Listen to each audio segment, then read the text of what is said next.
Hello, I'm Tom Nevels, Professional Development Manager for A+ Schools of North Carolina, and I'd like to welcome you to the Arts Are for Life 2017-2018 Online Virtual Professional Development Series. This series is a collaboration between the North Carolina Department of Public Instruction, the North Carolina Arts Council, and A+ Schools of North Carolina.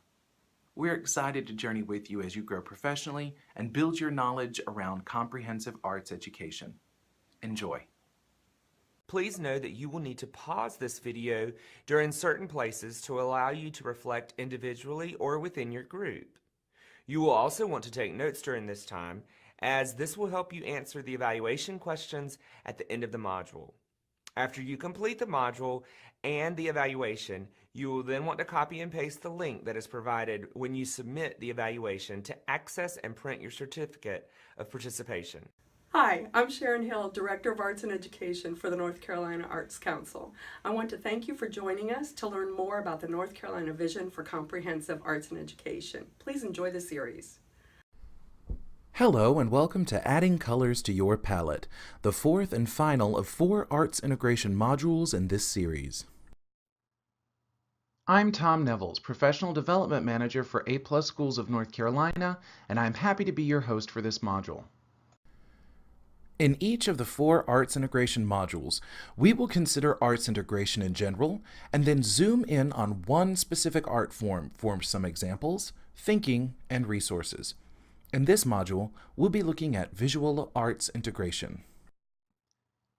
As you view this module, you may need to adjust your computer's volume for the various video segments of the module. You can always pause the video and rewind if you've missed something or need a sound adjustment. To begin, we'll refresh our memory of the definition of arts integration. We will also take a look at some of the benefits and whys of arts integration and of visual arts integration in particular. Then we will take some time to learn about the basic elements and principles of visual art and some visual literacy strategies that you can use right away in your classroom. We'll explore some online resources to support the work and close with examples of visual art integration in action. In Module 2, Get on Your Feet, we took a closer look at the definition of arts integration. If you've not already viewed Module 2, we invite you to pause this video now and go back and view that module for a more in-depth introduction to arts integration. For the purposes of this module, we'll use this definition from A+ Schools. Arts integration is the bringing together of arts and non-arts standards and objectives to create hands-on, experiential, connected, and meaningful learning experiences. True arts integration values both the arts and non-arts standards as necessary to the learning experience. Pause the video here to consider how you would rate your current relationship with arts integration. Are you getting started? Interested in trying arts integration and would like to know more about how to get started? Are you practicing and refining, aware of and have some experience with arts integration strategies, but still need practice and support to build new skills? Or are you mastering, competent with arts integration and feel confident supporting other educators who want to try integration? Be sure to support your position with examples from your practice. If you're watching with a colleague, take a few moments to compare your answers. Press play again when you're ready to start the video. Now that we've defined arts integration, let's take a look at some of its benefits.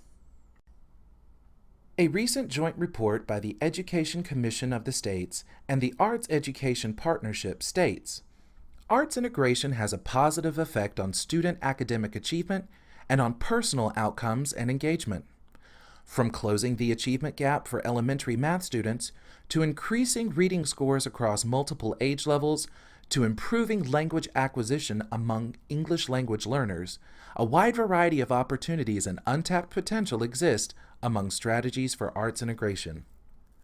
Research shows the positive impact of arts integration on students' cognitive skills, engagement, and attitudes about learning. A recent advocacy handout from the National Art Education Association speaks to visual arts education in particular. In it, The following benefits of a high-quality visual arts education are listed. It develops future workforce skills.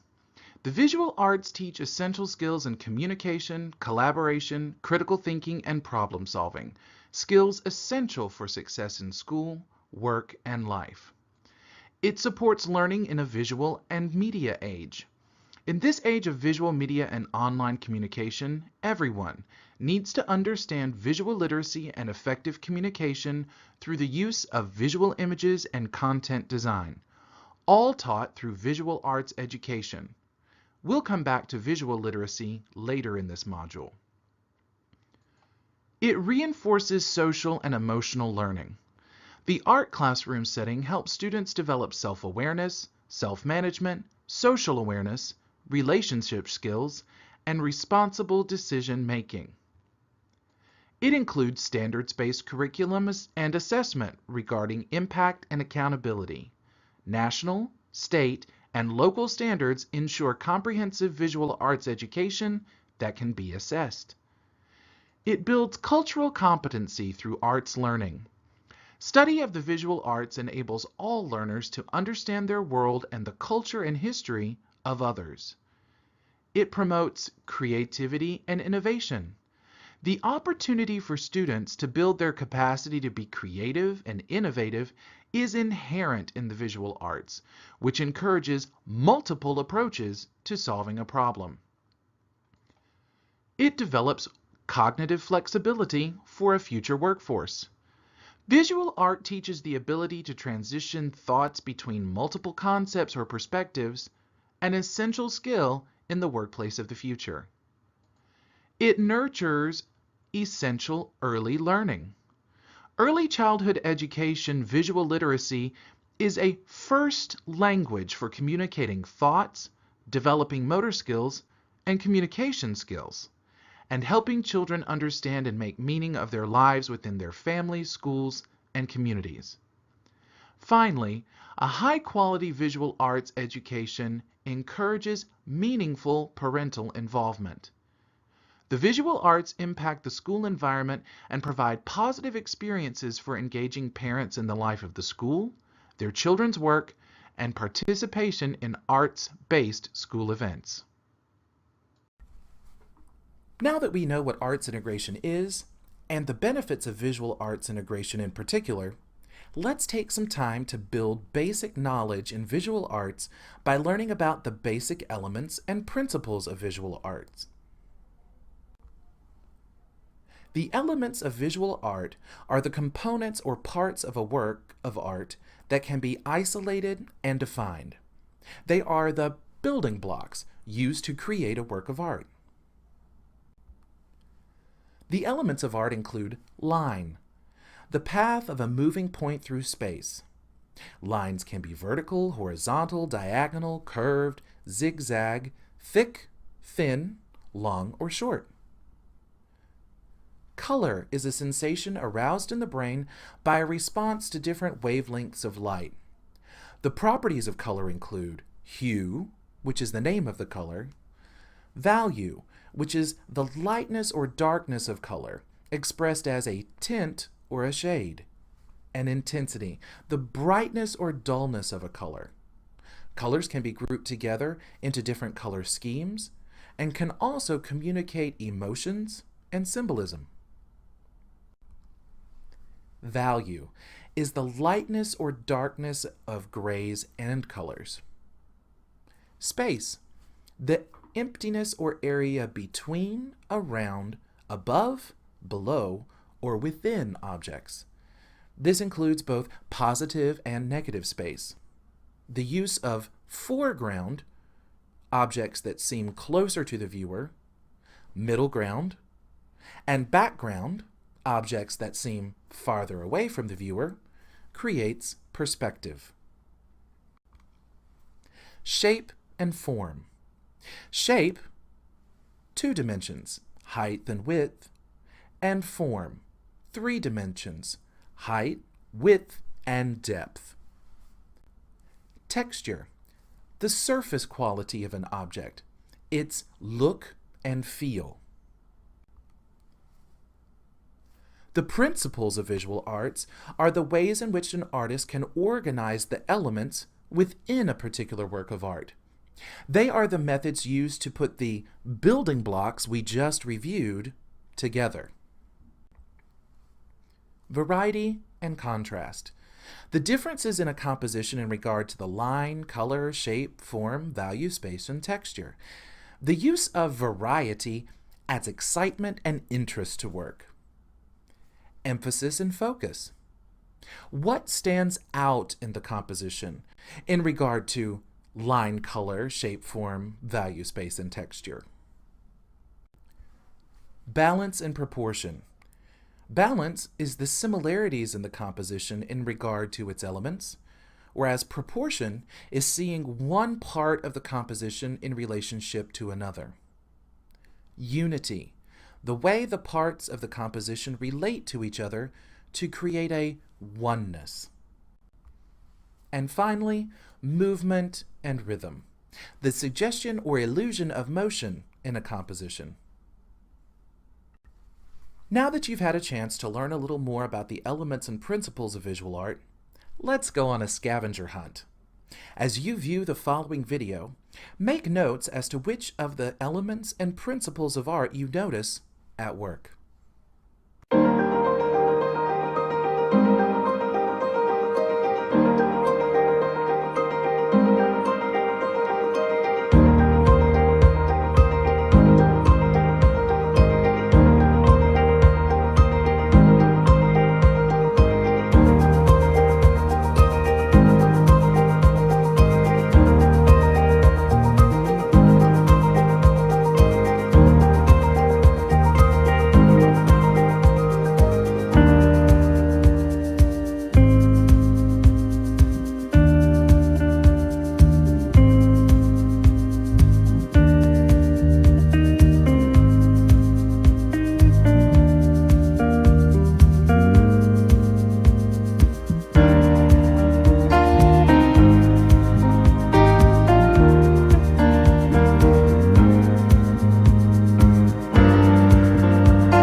Let's go back and take a second look at a few freeze frames from the video. What elements of visual art do you see at work on this section of the fence? What principles of art do you see at work?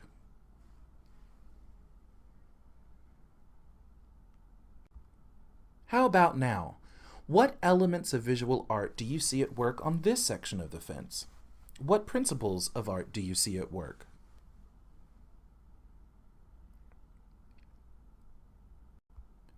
Take a closer look. What elements of visual art do you see at work on this section of the fence? What principles of art do you see at work?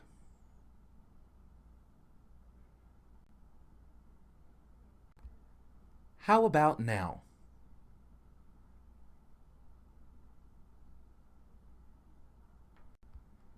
Can you recognize any of the elements or principles of art in this photo from memory?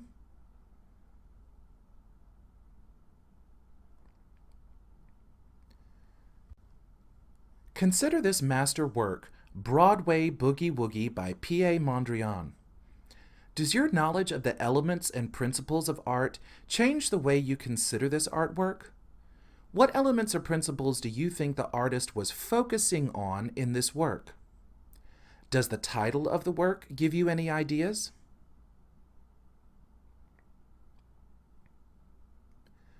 Broadway Boogie Woogie was completed in 1943 after P.A. Mondrian had moved to New York in 1940.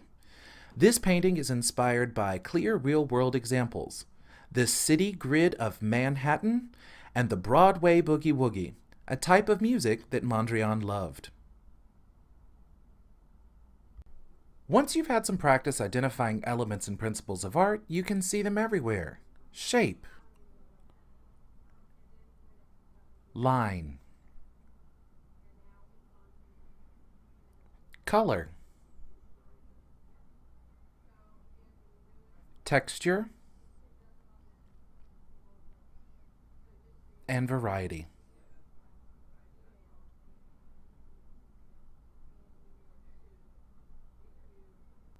Pause the video here to make a short list of the visual representations that are used most often in your curriculum.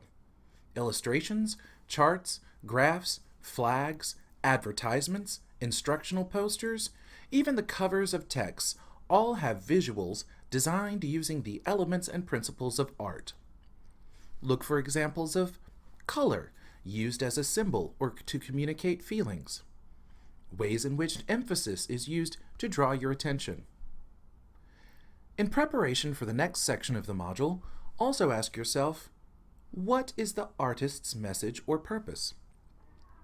If you're watching with a colleague, take a few moments to compare your answers. Press play when you're ready to start the video again. Now, let's put our basic knowledge of visual art to work in the classroom with visual literacy strategies that you can use with students across the curriculum. The basic definition of visual literacy is the ability to read, write, and create visual images. It is a concept that relates to art and design, but it also has a much wider application. Visual literacy is about language, communication, and interaction. Its purpose is to explicitly teach a collection of competencies that will help students think through, think about, and think with pictures. The following are two videos from the North Carolina Museum of Art that demonstrate two sample visual literacy strategies that can be used across the curriculum.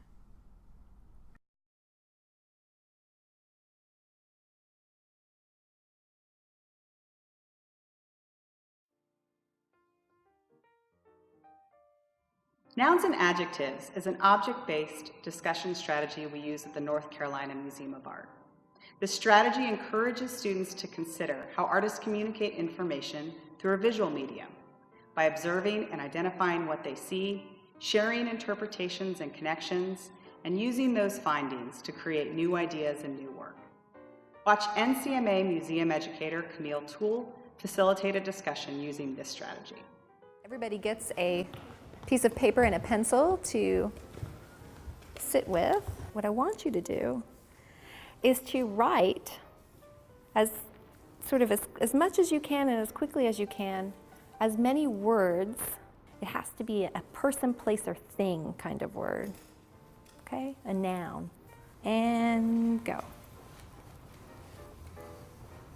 Try to make a really complete list, and then when we're done, I'll collect your list, okay?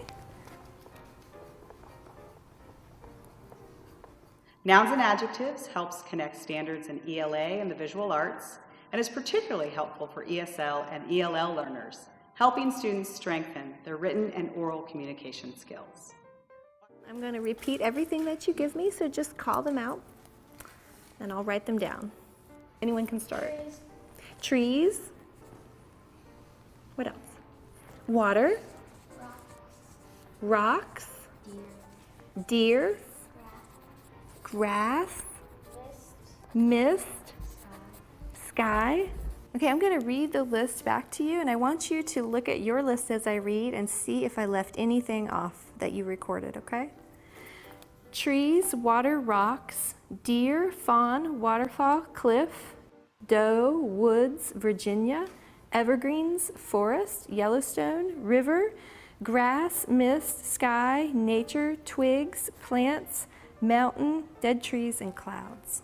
Now, I'm going to time you again and ask you to do some more writing on the other half of your paper. And on this half, what I want you to do is to write down all of the adjectives that you see or that come to mind as you look at this work of art. So remember, adjectives are describing words. And if this one is harder to do than the last one, that's normal, and that's okay. So just come up with as many as you can, but don't stress. Stop. And once again, I'm going to repeat everything that you give me, so just call them out, and I'll write them down. Steep, okay? Oh, steep, sorry. Natural, okay? Beautiful. Bending. Misty. White. Brown. What else? Mysterious. Okay, I'm going to read my list. This is a great list. Actually, I have just as many on this side as I do on the other, so you really came up with a lot. I'm going to read it out to you, and I want you to just look at your own list and make sure I didn't miss anything that you jotted down. I've got green, blue, rugged, full, rocky, flowing, fast, sharp, dirty, rather strange, big, pretty, wet, steep, natural, beautiful, bending, misty, white, brown, mysterious, and dead. Peaceful, okay? Someone gave me the word wet. Yeah. When I was looking at it, I almost thought like that I was in it, and if I were in it, I would definitely get wet. So what did the artist do to give you the sense of wet? And there's like mist, and it hits you because it goes all the way around. Well, thank you again for participating in this conversation. You all came up with amazing words, and something that I was really impressed by while you were working. When you were writing, you were all writing so quickly, and as you were writing, you would look up, and your eyes were going all over the work of art. And that's what we really try to get people to do when they come to the museum. So thank you for that.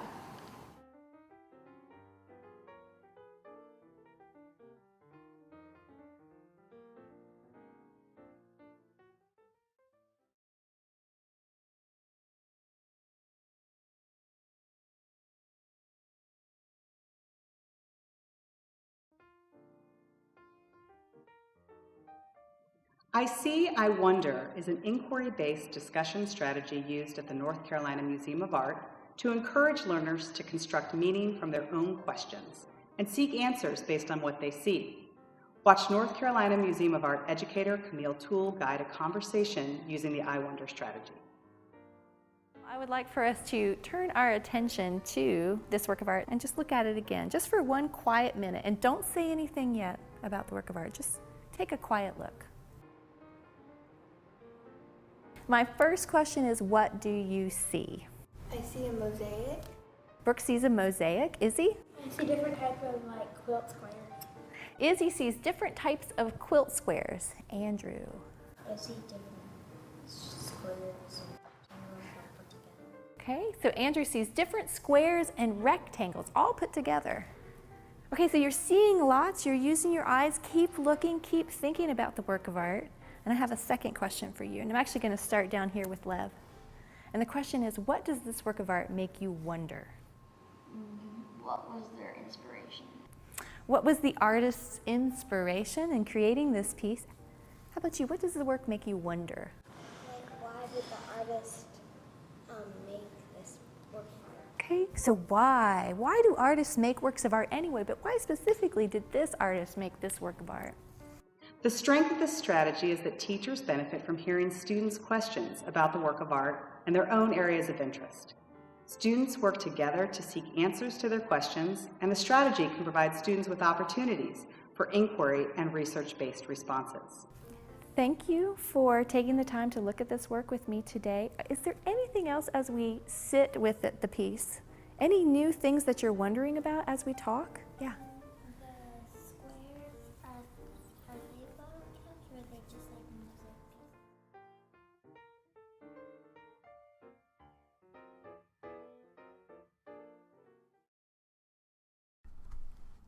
Let's take a look at another master work. Consider this painting by American artist Norman Rockwell. What visual thinking strategies that you just saw demonstrated could you use to explore this artwork further with your students? Rockwell, known most famously for illustrating the covers of the Saturday Evening Post, also painted pictures illustrating some of his deepest concerns and interests, including civil rights, America's war on poverty, and the exploration of space. He painted this study in response to the brutal murders of 3 young civil rights workers by Klansmen in Philadelphia, Mississippi on June 21, 1964.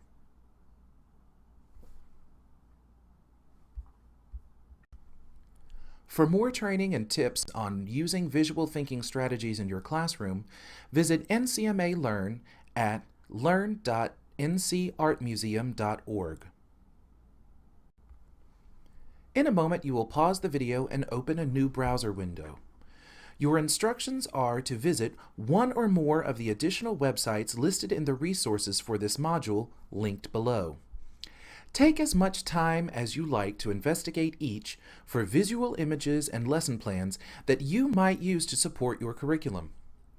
Be sure to download or bookmark any materials that you find for later use. If you are watching with a colleague, you may wish to visit different sites and share your discoveries. Pause the video now to do some research and press play when you're ready to continue.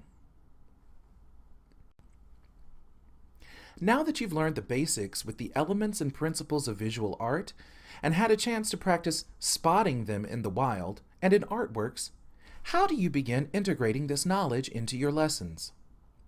The development of visual arts integrated lessons begins with the North Carolina State Standards, or the state standards for your own state if you aren't viewing from North Carolina, for both arts and non-arts content. In a moment, you will pause the video again and open a second browser window to pull up the North Carolina State Standards, or the standards for your own state if you aren't viewing from North Carolina. For a more detailed introduction to the North Carolina State Standards in the arts and how they can be used by every teacher, please view the first module in this series, Module 1, Double Standards. To access the North Carolina State Standards, point your browser to www.ncpublicschools.org and click the K-12 Curriculum button at the top left of the menu underneath the page banner. On the curriculum page, use the links shown in the menu on the left to navigate to the subject area desired. Then, use the links in the center of the page to select the desired grade level. In just a moment, you will pause the video to take some time exploring the visual art standards associated with the grade level that you teach. As you read through the standards, note the vocabulary we have discussed in this module. Make note of any words or concepts with which you are not familiar and take some time to familiarize yourself with their meanings. Make notes of which visual art standards seem to have potential connections to the standards in your own subject area. Pause the video now to do some research and press play when you're ready to continue. Let's take a look at another masterwork, this time Tree of Life by Minnie Evans. What is going on in this picture? What do you see that makes you say that? What more can we find? What curricular ties could you make to this art? One of North Carolina's folk art treasures, Minnie Evans from Wilmington, North Carolina, was nearly 50 years old before she started drawing in earnest. Evans slowly evolved an iconography that includes plants and flowers, birds and butterflies and winged animals, cornucopias and rainbows, royalty, stars, and angels. Symmetry controls the bursting compositions, imposing a balance that underscores Evan's view of God's proportioned design. In Module 5, Fascinating Rhythms, we spoke more about the continuum of arts experiences that can be offered to students. If you have not already viewed Module 5, we invite you to pause this video now and go back and view that module for a more in-depth discussion of that continuum. From learning about art and appreciating it as a viewer, to making fine art, to using art as a tool for teaching, there are many valid and valuable ways to include arts in your curriculum. In this next section, you'll see educators share with us about how they integrate visual arts in their lessons. My name is Elizabeth Messick, and I'm the kindergarten through 4th grade visual art teacher at the Arts-Based School in Winston-Salem, North Carolina. As much as possible, we try to integrate all the subjects into visual art. Here's an example of a 3rd grade project where we have integrated science and art. It is based on the master work of Van Gogh's 12 sunflowers, and we start by sketching the sunflowers in one class. So one class period we're doing quick draw, and we sketch the sunflowers, and so they draw them as best they can using their observational skills. And then we look at the artwork and the life of Vincent van Gogh. In the next class, we actually dissect the sunflowers. They draw them again, realistically, and we dissect them, and we learn about the different parts of the flower, and they can even glue some of the pieces of the flower into their journals. Finally, in the 3rd class, we draw the sunflowers very large. I do a little glue resist with them, and that dries. And in the 4th class, they come back and they can abstract their work, do any color that they want. So this really takes it all the way from realism to abstraction. It brings in a masterwork and science.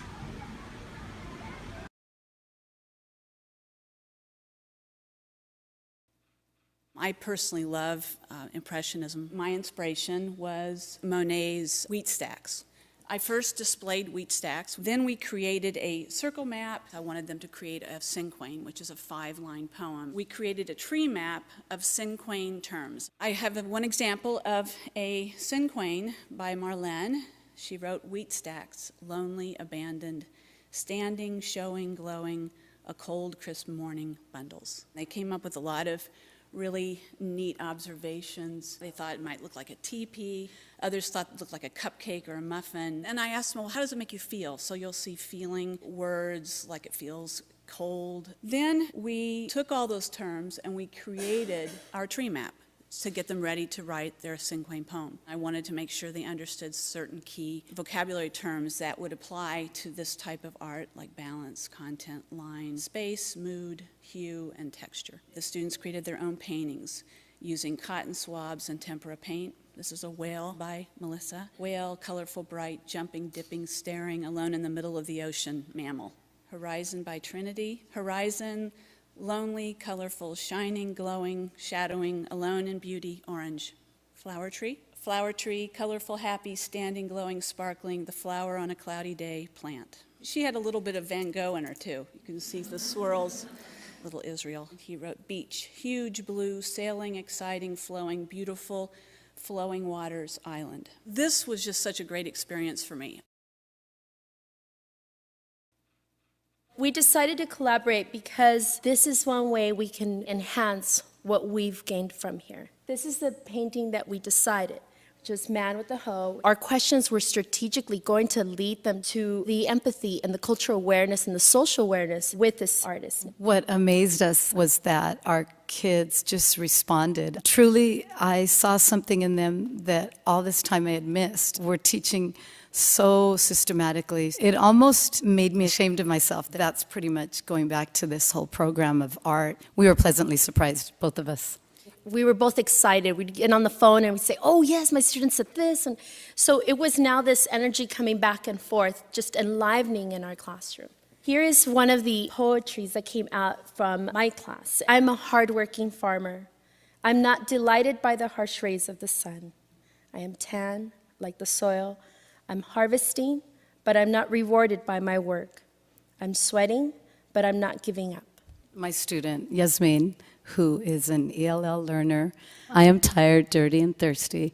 I am not royalty, high class, or popular. I'm not posing for a portrait. I am brown, like the soil beneath me.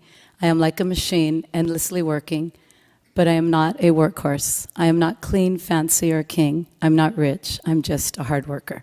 What we gained by working together is we're ready to now have the confidence to guide our students through this whole entire lesson. We also learned that they had their own language. Even though two eyes were looking at an artwork, there was still so much the students were giving us.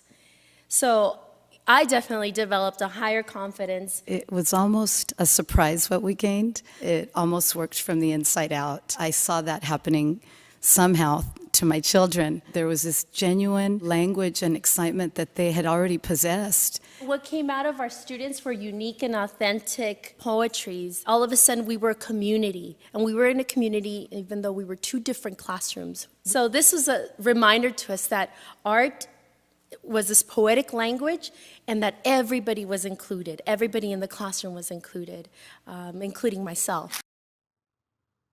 In just a moment, you will pause the video to consider the following questions. In each lesson, what elements or principles of art did students learn and demonstrate? What visual literacy strategies did teachers use with their students? What art and non-arts standards were being taught? And were there opportunities for art viewing, art making, or both? Finally, how can art enrich and improve the learning in your classroom? If you're watching with a colleague, take a few moments to compare your answers. Press play when you're ready to continue. As we close this module, let's recap on what we've learned. Firstly, we defined what arts integration is and why it's a good idea. Then, we built a foundation of basic art knowledge by exploring the elements and principles of visual art. We put that knowledge to work with visual literacy strategies that can be used in every classroom. We explored online resources to support visual arts integration, and we took a look at several approaches to using arts in the classroom. Hopefully, through this exploration, you have a deeper understanding of what arts integration is and inspiration and resources to integrate visual arts in your classroom. This concludes Adding Colors to Your Palette, the Arts Integration with Visual Art module. We hope you found this information useful. Resources and links relevant to this module can be found on the NC DPI Arts Education Wikispace. We thank you for participating in the Arts Are for Life 2017-2018 Virtual Professional Development Series. In just a moment, you will receive information on how to obtain your Certificate of Participation. As you participate in this series, we want to ensure that you have opportunities to share your learning with others who are taking the professional development, as well as those in our state or in other places who may enjoy hearing about your experiences. Make sure to tag us on Facebook and Twitter and use the hashtag #CArtsEd17. For further resources on this professional development series, use the link provided on your screen. Please help spread the word and tell your friends that the Arts Are for Life 2017-2018 Virtual Professional Development Series is geared towards teachers, administrators, teaching artists, or anyone who wants to better understand the arts education essential standards, arts integration strategies, or how to effectively work with teaching artists in schools to support student understanding. Remember that with this series, there are up to 10 contact hours available for CEU credit with prior approval of your LEA or charter. Participants will receive a certificate for 1 hour of participation for each episode by completing an evaluation which includes answering reflective questions from the episode. Remember that after you complete the module and the evaluation, You'll copy and paste the link that's provided when you submit your evaluation to access and print your certificate of participation. The evaluation for this module can be found in the text just below the module title.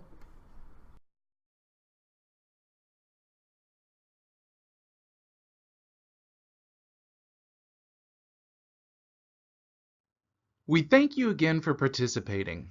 This series is created in partnership with the North Carolina Department of Public Instruction, A+ Schools of North Carolina, and the North Carolina Arts Council. This concludes Adding Colors to Your Palette, the Arts Integration with Visual Art module.